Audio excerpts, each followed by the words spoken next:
Hello, welcome to a new video of genius cardiac education. आज हम पढ़ने वाले हैं कार्डियोवैस्कुलर सिस्टम। जैसा नाम से ही पता चल रहा है, कार्डियोवैस्कुलर सिस्टम, इसका मतलब कि ये दो टर्म से बना हुआ है, कार्डियो और वैस्कुलर। कार्डियो का मीन्स होता है हार्ट, वैस्कुलर का मीन्स होता है ब्लड वेसल्स। तो जब हार्ट और ब्लड वेसल मिलके कोई काम करेंगी तो एक पर्टिकुलर सिस्टम फॉर्म करेंगी, वो है आपका कार्डियोवैस्कुलर सिस्टम। अब पढ़ते हैं हार्ट का क्या रोल है। Ensure constant supply of blood to all the body cells. इसका काम ये है हार्ट का कि कांस्टेंट सप्लाई करता रहेगा ब्लड का। कहाँ पे? ब्लड सेल्स में। कैसे करेगा? Bye pumping. ओके, अब आ जाते हैं ब्लड वेसल्स। ब्लड वेसल्स का काम क्या है? जो भी ये हार्ट ब्लड पंप कर रहा है उसको एक प्रॉपर चैनल या प्रॉपर वेसल के थ्रू पूरे बॉडी में सर्कुलेट होना होगा, वो आपका ब्लड वेसल्स करेंगी, जो कि क्या काम हो गया? Circulate the blood. ओके, अच्छा, अब आ जाते हैं हार्ट कैसे हार्ट पंप करता है blood to two anatomically separate system. दो एनाटॉमिकली सेपरेट सिस्टम में जो है हार्ट हमारा ब्लड पंप करता है। पहला इसमें से आ गया आपका पल्मोनरी सर्कुलेशन, दूसरा हो गया सिस्टमिक सर्कुलेशन। समझते हैं कि पल्मोनरी सिस्टम सर्कुलेशन और सिस्टमिक सर्कुलेशन में डिफरेंसेस क्या हैं। Okay, right side of heart pump blood to the lungs from where gaseous exchange takes place in blood, in which O2 increases in blood from the air sac and CO2 decreases in the blood. अच्छा, अब कह दिया pulmonary circulation क्या है। जब right side जो हमारा heart का होता है, जब वो इम्प्योर ब्लड को लंग्स में भेजता है, जहाँ पे कि ऑक्सीजन और ये गैसियस एक्सचेंज बोल लेते हैं, वो टेक्स प्लेस होता है और ऑक्सीजन हमारे ब्लड में इंक्रीज हो जाता है और कार्बन डाइऑक्साइड जो है डिक्रीज हो जाती है। तो इस पूरे सर्कुलेशन को हम कहेंगे आपका पल्मोनरी सर्कुलेशन। जब हमारा ब्लड जो है लंग्स के थ्रू पंप होके जा रहा है तो वो पल्मोनरी सर्कुलेशन हो जाएगा। ठीक है, now comes to systemic circulation. Left side of the heart receive blood from lungs. अब जो भी इस पल्मोनरी सर्कुलेशन के थ्रू जो भी ब्लड हमारा लंग्स के थ्रू पास होके ऑक्सीजनेटेड हुआ है, वो left side of the heart में जाएगा और फिर वहां से पूरी बॉडी में जाएगा, entire body, and exchange of gases in tissues takes place. और फिर उसके बाद क्या होगा? Gases exchange will takes place in the tissues. ये हमारा सिस्टमिक सर्कुलेशन का हिस्सा हो जाएगा। अब क्या है इस वाले में? क्या होता है? CO2 हमारी इंक्रीज होती है ब्लड पे और O2 diffuse in the cell. तो जो भी हमारा सिस्टमिक सर्कुलेशन में जो ब्लड है उसमें हमारा CO2 इंक्रीज रहेगा, क्योंकि उसने सारा कुछ ऑक्सीजन टिश्यूज को दे दिया और टिश्यूज से जो भी हमारा CO2 था या वेस्ट था वो कलेक्ट कर लिया है। ठीक है, तो बेसिकली दो चीजों में दो एनाटॉमिकली सेपरेट सिस्टम बनाए गए हैं ताकि इजी रहे पढ़ने को। पल्मोनरी सर्कुलेशन, सिस्टमिक सर्कुलेशन पढ़ लिया हमने। Right side of the heart जब लंग्स में डालता है, प्यूरिफिकेशन होता है, तो उस वाले पूरे सर्कुलेशन को हमने कह दिया है पल्मोनरी सर्कुलेशन। जब वही प्यूरिफाइड ब्लड हमारा, ऑक्सीडेटेड ब्लड हमारा लेफ्ट साइड में जाएगा हार्ट के, तो वहां से फिर पूरी बॉडी में डिस्ट्रीब्यूट होगा ताकि हमारे टिश्यूज को पूरा ऑक्सीजन परफ्यूजन मिल पाए, डिफ्यूज हो जाए ऑक्सीजन, और वहां से हमारा सारा CO2 कलेक्ट करके वो वापस लंग्स को छोड़ेगा। ये पूरा वाला सिस्टम जो है लेफ्ट साइड से पूरा टिश्यू तक जाने तक, ये हमारा सिस्टमिक सर्कुलेशन में आ जाएगा। ठीक है, क्लियर है? ये नाम से ही पता चल रहा है सिस्टमिक सर्कुलेशन मतलब सिस्टम में सर्कुलेट हो रहा है। Pulmonary circulation as a pulmonary में लंग्स में सर्कुलेट हो रहा है। आ जाते हैं अब बेसिक फंक्शन ऑफ CVS क्या है। CVS का बेसिक फंक्शन है to ensure the continuous blood flow. Heart का एक इंपॉर्टेंट काम है कि वो कंटिन्यूअस ब्लड फ्लो करता ही रहेगा। ठीक है, दूसरा maintain an adequate blood supply. उसका काम है पंपिंग भी करना है और प्रॉपर पंपिंग करना है ताकि एडुकेट सप्लाई मिलती रहे।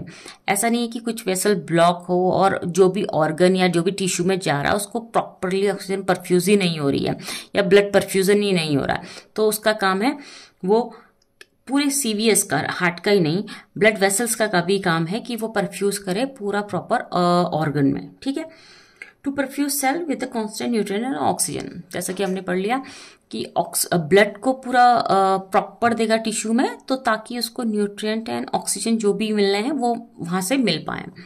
तो तीन इंपॉर्टेंट रोल रहेंगे CVS के: पंपिंग, पंप करेगा ब्लड फ्लो कांस्टेंट, मेंटेन करेगा एडिक्वेट ब्लड सप्लाई, और तीसरा है कि परफ्यूज करेगा सेल को कांस्टेंट न्यूट्रिएंट्स और ऑक्सीजन से।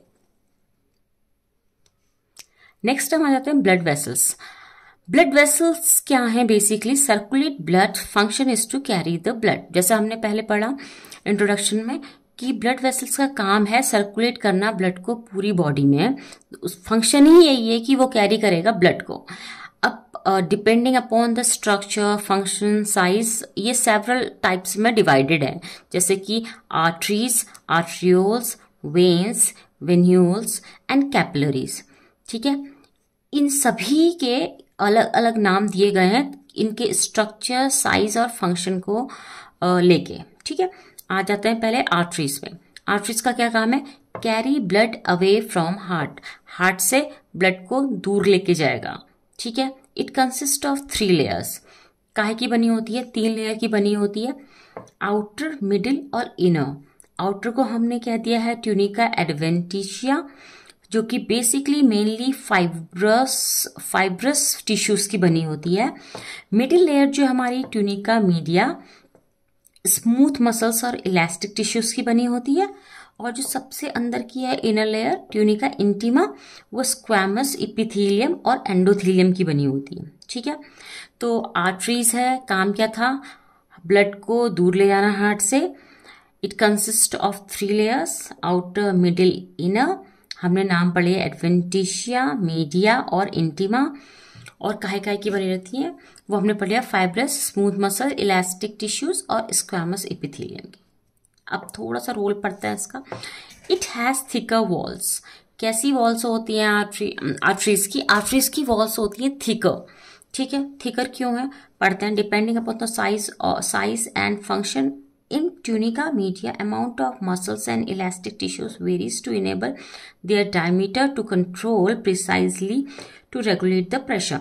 ठीक है, हमने कहते हैं कि it has a thicker wall. एक पॉइंट ये है, थिकर वॉल्स इसलिए होती है क्योंकि ब्लड जो डायरेक्टली हार्ट से पंप होता है वो काफी प्रेशर के संग में होता है, तो उसके प्रेशर को कॉम्पनसेट करने के लिए इसकी जो वॉल्स होते हैं आर्टरीज की काफी थिक होती हैं। ठीक है, अब डिपेंडिंग अपॉन द साइज, ठीक है, depending upon the size of the function, कि क्या काम है उस पर्टिकुलर आर्टरीज का, कितना प्रेशर उनको रेगुलेट करना है, उसके हिसाब से जो हमारी इस पे मसल्स होती हैं, इलास्टिक टिश्यूज होते हैं, वो अलग अलग आर्टरीज में अलग अलग तरीके से पाई जाएंगी। ठीक है, नाउ जैसे कि in larger arteries also called as the elastic arteries. ठीक है, जैसे कि लार्जर आर्टरीज जो भी रहेंगी जिनको हम इलास्टिक आर्टरीज भी कहते हैं, there are more elastic tissues.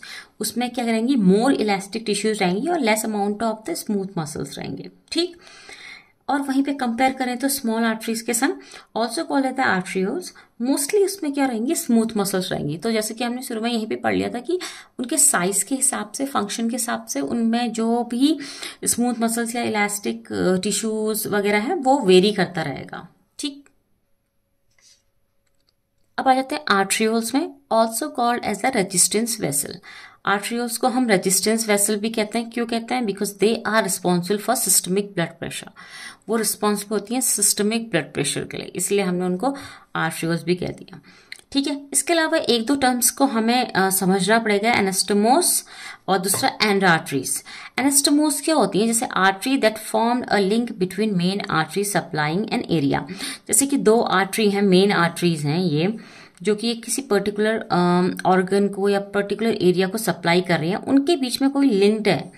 एक आर्टरी यहाँ पे नई फॉर्म हो गई है जो कि इन दोनों को लिंक कर रही है, तो ये बेसिकली जो है ये हमारा एनास्टोमोस हो गए। ठीक है, काम क्या है इसका? It provide a collateral circulation. ये एक कोलेट्रल सर्कुलेशन प्रोवाइड करती है। जैसे कि माना कि एक आर्टरी इसमें से ब्लॉक हो गई, तो ये स्टिल उस पर्टिकुलर एरिया में जो ब्लड की सप्लाई है उसको कांस्टेंट रखेगी, पेटेंट रखेगी। ठीक है, तो बेसिकली एनास्टोमोस का काम ही यही होता है कि वो कांस्टेंट और क्या कहते हैं अनइंटरप्टेड ब्लड सप्लाई प्रोवाइड कराती रहे, प्रोवाइड एडिक्वेट ब्लड सप्लाई। उसका काम होता है कि एडिक्वेट ब्लड सप्लाई वो प्रोवाइड कराती रहे। During occlusion anastomoses dilate. जब भी अक्लूजन होता है या कहीं पे कोई ऑब्स्ट्रक्शन आ जाती है किसी इसी में आर्टरीज में, तो वो क्या कहते हैं एनास्टोमोस डायलेट हो जाते हैं, ताकि वहां से प्रॉपर एडिक्वेट ब्लड जो है, एक्सेस ब्लड हमारा सर्कुलेट हो पाए। बेसिकली कहाँ कहाँ प्रेजेंट होते हैं? प्रेजेंट इन पाम्स, हथेलियों में, सोल्स, तलवों में, हार्ट में तो पता ही है आपको, जॉइंट्स में और ब्रेन एक्सेट्रा। जो भी जो हमारे वाइटल्स ऑर्गन होते हैं ना, जैसे हार्ट, ब्रेन, जॉइंट्स, इस पे ये एनास्टोमोस होंगी। ठीक है। दूसरा वर्ड था एंड आर्टरीज। एंड आर्टरीज क्या है? Does not have anastomoses. End arteries जैसे नाम से पता चल रहा है, एंड आर्टरी मतलब आर्टरीज का जो एंड पॉइंट है, जिसके बाद आपकी कोई भी और एक्स्ट्रा वेसल्स नहीं है, तो वो आपकी एन आर्टरीज कहलाएंगी। उसमें हमारे को कोई एनास्टोमोस नहीं प्रेजेंट होता। ठीक है। इसका मतलब कि वही एक मेन सोर्स होता है, एंड मेन सोर्स होता है जहां से ब्लड सप्लाई हो रहा है टिश्यूज को। ठीक। एग्जाम्पल लेते हैं इसका, सर्कुलस एट्रियोसिस, जिसको सर्कल ऑफ वेलिस भी बोला है हमने, और सेंट्रल आर्टरी ऑफ रेटिना। ये दो जगहों पे एंड आर्टरीज होती हैं। अगर ये एक बार अक्लूड हो गई या ब्लॉक हो गई तो फिर यहाँ पे हमारे पास कोई अल्टरनेटिव आर्टरी नहीं है जिससे कि ब्लड सप्लाई हो पाए। ठीक है। इसलिए इसका नाम एंड आर्टरीज रख दिया है। Okay, coming to veins. Veins carry blood back to the heart. Veins का काम क्या है? वेन्स का काम है कि जितना भी डीऑक्सीनेटेड ब्लड है उसको हम लेके जाएं, कहाँ? वापस हार्ट में। ठीक है। प्रेशर इज लो, इसमें प्रेशर लो रहेगा। जो भी वेन्स में जो भी ब्लड का प्रेशर रहेगा वो लो रहेगा। वॉल्स आर थिनर, इसलिए इसकी जो वॉल्स होती हैं वो भी थिनर है as compare to arteries. Same 3 layers रहता है आर्टरीज। जैसी लेयर्स आर्टरीज में हमने पढ़ी थी 3 होती हैं, आउटर, मिडिल या ट्यूनिका, एडवेंटिशिया, मीडिया और इंटीमा, वो सब इसमें भी होंगी। बट क्या है, इसमें ट्यूनिका मीडिया में स्मूथ मसल्स और इलास्टिक टिश्यूज थोड़ा लेस रहेगा एज कंपेयर टू आर्टरी। ठीक है। इसमें क्या होता है? It contain valves to prevent the back flow. Veins में आपकी वॉल्स भी होती हैं ताकि बैक फ्लो रुक पाए। अभी इनका शेप कैसा होता है? सेमिल्यूनर कस्प होते हैं, सेमिल्यूनर कस्प की तरह होंगे, आधे चांद की जैसे, और इनकी कॉन्केविटी टुवर्ड द हार्ट होगी। जैसे मैंने स्ट्रक्चर बना रही हूँ, मान लिया ये एक वेन है, ये आपका रहेगा, वॉल्स प्रेजेंट है ताकि अगर ब्लड यहां से जा रहा है, अगर इसका फ्लो कम भी हुआ तो ये बैक फ्लो होने से प्रिवेंट करेंगी, क्योंकि अगर मान लिया ब्लड पीछे आ रहा है तो ये बंद हो जाएंगी। ठीक है। सो ये प्रिवेंट करती हैं बैक फ्लो। दूसरा, valves are absent in very small and large veins. बहुत छोटी और बहुत जो बड़ी वेन्स उसमें एब्सेंट होती हैं, जैसे थोरेसिक और एब्डोमिनल वाले में वॉल्स नहीं होंगी। Valves are mainly on the limbs.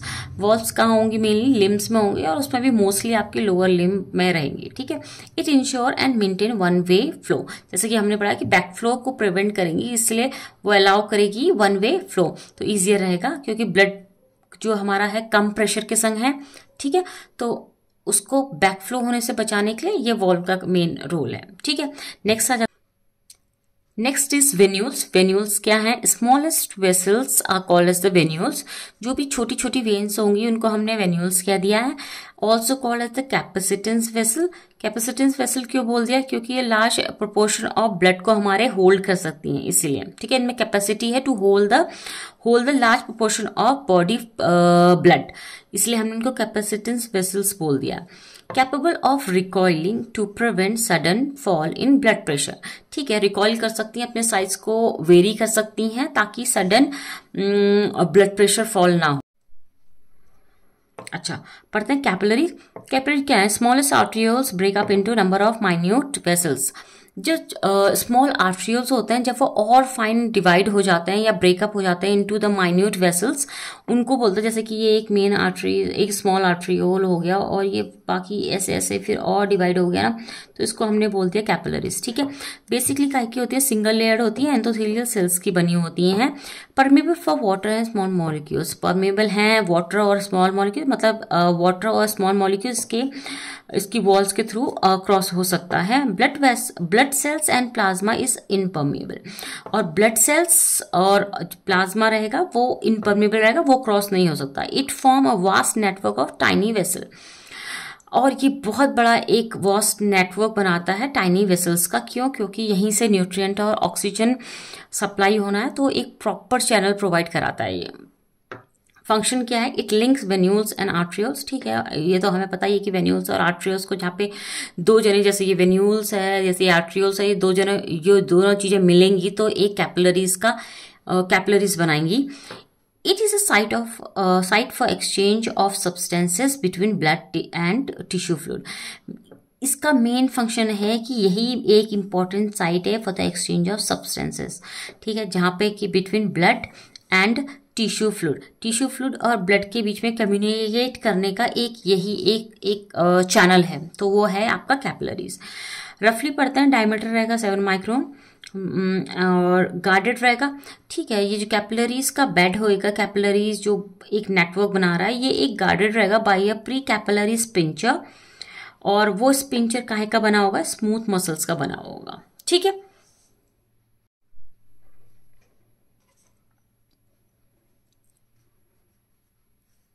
अब देखते हैं कि वेन्स को कहाँ से ब्लड सप्लाई मिलता है। अब जैसे जो थिन वेन्स होती हैं उसमें क्या होता है, जो ऑक्सीजन उनको चाहिए होता है, ऑक्सीजन एक्सचेंज डायरेक्टली जो ब्लड उस पर फ्लो कर रहा होता है वहीं से हो जाता है पतली वाली वेनों में।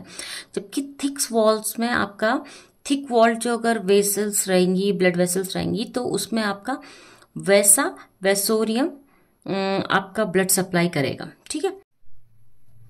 Next is blood vessel diameter is control by. पढ़ते हैं कि जो ब्लड वेसल्स की डायमीटर होती है वो कैसे कंट्रोल होती है। जब हम कह रहे हैं कि कंट्रोल होती है, इसका मतलब कि वेसो डायलेशन और कॉन्स्ट्रिक्शन कैसे होगा। तो मेनली जो इसके लिए रिस्पॉन्सिबल है वो आपका sympathetic nervous system, nerve supplies जो है वो रिस्पॉन्सिबल है। सारी ब्लड वेसल्स एक्सेप्ट कैपिलरीज में आपके स्मूथ मसल्स फाइबर होते ही हैं, ठीक है, जो कि बहुत अच्छे से उनमें सप्लाई होता है, कहाँ का, नर्व्स का, कहाँ की, ऑटोनॉमिक नर्वस सिस्टम की, ठीक। उसका जो वैसोमोटर सेंटर होता है जो कि मेडुला एब्लोंगेटा में सिचुएटेड है, वहां से जो नर्व्स जा रही हैं वो लाती हैं ब्लड वेसल्स के डायमीटर में चेंजेस, जिसकी वजह से उसका ब्लड का वॉल्यूम चेंज हो सकता है। तो मेनली अगर हम बात करें, सिंपैथेटिक नर्व्स जो होती हैं वो डायमीटर को कंट्रोल कर रही हैं, ठीक है। अब थोड़ा सा समझते हैं कैसे। अब जैसे सिंपैथेटिक नर्व सिस्टम है, सिंपैथेटिक स्टिमुलाई की जैसे छोटा सा एक चार्ट बनाया गया है, इससे समझ में आ जाएगा। सिंपैथेटिक नर्व फाइबर्स ने इम्पल्सेस जनरेट की। अगर इम्पल्सेस मॉडरेट है, मैंने लिखा है यहाँ पे मॉडरेट, आप देख लेना। अगर इम्पल्सेस मॉडरेट हैं तो हमारा जो रहेगा ब्लड वेसल्स जो रहेगी वो बेसलाइन या रेस्टिंग स्टेज पे रहेगी, ठीक है। अगर सिंपैथेटिक स्टिमुलाई मॉडरेट है तो हमारा ये जो ब्लड वेसल्स रहेगा, कोई भी ब्लड वेसल्स रहेगा, वो हमारा रेस्टिंग फेज में रहेगा, ठीक है। ओके, क्योंकि इसमें जितनी भी है smooth muscles, thickening of wall, ये सब कुछ आपका डायमीटर, पेरिफेरल रेजिस्टेंस, सब कुछ ही मॉडरेट रहेगा। अगर उसका स्टिमुलाई क्या है, इम्पल्सेस जो आ रही है उस फाइबर्स में, वो आपकी मॉडरेट है, ठीक है। आ जाते हैं, अगर स्टिमुलाई जो हमारी हैं वो डिक्रीज होती हैं नर्वस सिंपैथेटिक नर्व फाइबर में, इम्पल्सेस अगर हमारी डिक्रीज होती हैं तो हमारे को होएगा वेसो डायलेशन, हमारे ब्लड वेसल्स में होगा वेसो डायलेशन, वेसल्स जो होंगी डायलेट करेंगी, ठीक है। अगर हमने सिंपैथेटिक स्टिमुलाई डिक्रीज करी तो वेसो डायलेशन होएगा। साथ में क्या होगा, स्मूथ मसल्स का क्या होगा, रिलैक्सेशन हो जाएगा। थिकनेस ऑफ वॉल में क्या फर्क पड़ेगा, वो पतली हो जाएंगी और ज्यादा। डायमीटर क्या होगा, इंक्रीज हो जाएंगी, और पेरिफेरल रेजिस्टेंस डिक्रीज हो जाएगा, ठीक है। अब समझते हैं कि अगर हमने इसको इंक्रीज कर दिया, जो भी स्टिमुलाई है इसको हमने इंक्रीज कर दिया, किसी भी रीजन से हो रहा है, वो आगे बढ़ेंगे, तो क्या होगा, वैसो कॉन्स्ट्रिक्शन हो जाएगा, जिससे कि क्या होगा, स्मूथ मसल्स आपकी कॉन्स्ट्रिक्ट हो जाएंगी, थिकनेस ऑफ वॉल आपकी थिकर हो जाएंगी, डायमीटर आपका डिक्रीज हो जाएगा, पेरिफेरल रेजिस्टेंस आपका इंक्रीज हो जाएगा। समझते हैं कैसे, ठीक है।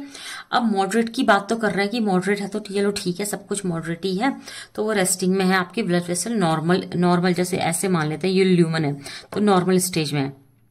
अब जैसे ही हमने स्टिमुलाई डिक्रीज करी, अगर इसको लग रहा है कि मान लिया किसी जैसे लग रहा है कि स्टिमुलाई डिक्रीज हो गई और इसको इतनी रिक्वायरमेंट ही नहीं है ब्लड की, तो क्या हुआ, ब्लड वेसल उस टाइम पे वैसो डायलेशन हो जाएगा, मतलब कि ब्लड वेसल का साइज, जो ल्यूमन का साइज है वो बड़ा हो जाएगा, ठीक है। अब जब बड़ा हो रहा था, इसका मतलब कि जो इसके अंदर स्मूथ मसल्स हैं वो रिलैक्स हो रही हैं, तभी जकड़ाव नहीं, जब हम छोड़ रहे हैं तभी ढीला हो रहा है ना, टाइट थी पहले, अभी ढीली हो रही हैं, इसका मतलब ये लूज हो रही हैं, ठीक है, तो रिलैक्स कर रहा है। अगर ये रिलैक्स कर रहा है तो इसकी जो आउटर लेयर्स हैं, जो थिकनेस ऑफ वॉल है, वो भी आपकी पतली हो जाएंगी, ठीक है, क्योंकि ये फ्री छोड़ दिया उसने। डायमीटर क्या है, इंक्रीज हो जाएगा। अब ये देखेंगे आप ल्यूमन का डायमीटर, ये क्या है, इंक्रीज हो जा रहा है।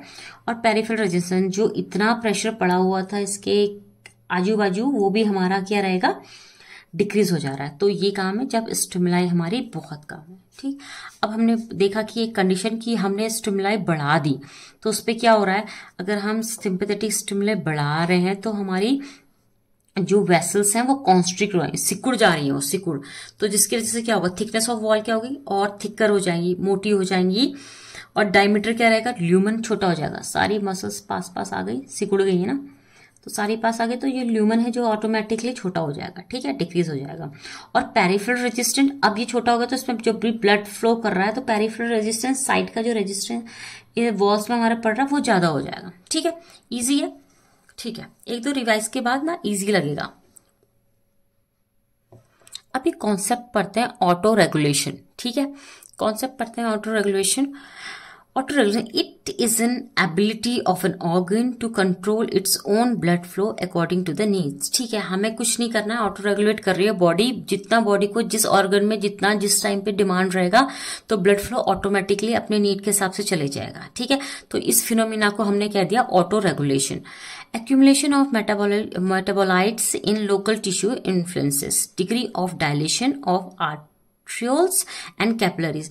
हमने पीछे पढ़ा था ना कि स्टिमुलाई मिल रही है, तो स्टिमुलाई कुछ भी हो सकती है, जैसे कि मान लिया कि एक्यूमुलेशन हो गया मेटाबोलाइट्स का, वेस्ट प्रोडक्ट ज्यादा हो गया किसी पर्टिकुलर लोकल टिश्यूज में, तो जिसकी वजह से क्या होगा, डायलिटेशन ऑफ आर्टरियोल्स और कैपिलरीज रहेगा। क्यों, ताकि ज्यादा ब्लड वहां पे परफ्यूज कर पाए, और जो भी एक्सचेंज ऑफ सब्सटेंसेस है, जैसे उस पर्टिकुलर एरिया को चाहिए कि वेस्ट मटेरियल निकालना है, तो वो अपने जो भी CO2 है, जो भी वेस्ट प्रोडक्ट है, मेटाबोलाइट्स है, उसको निकालेगा और O2 को ले लेगा। ऑटो रेगुलेशन हम समझ गए।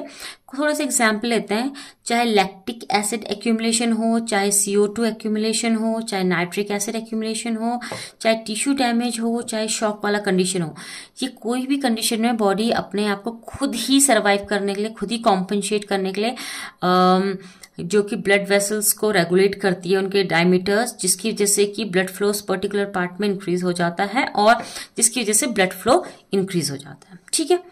अब आ जाते हैं। Thank you for watching the video. Keep blessing.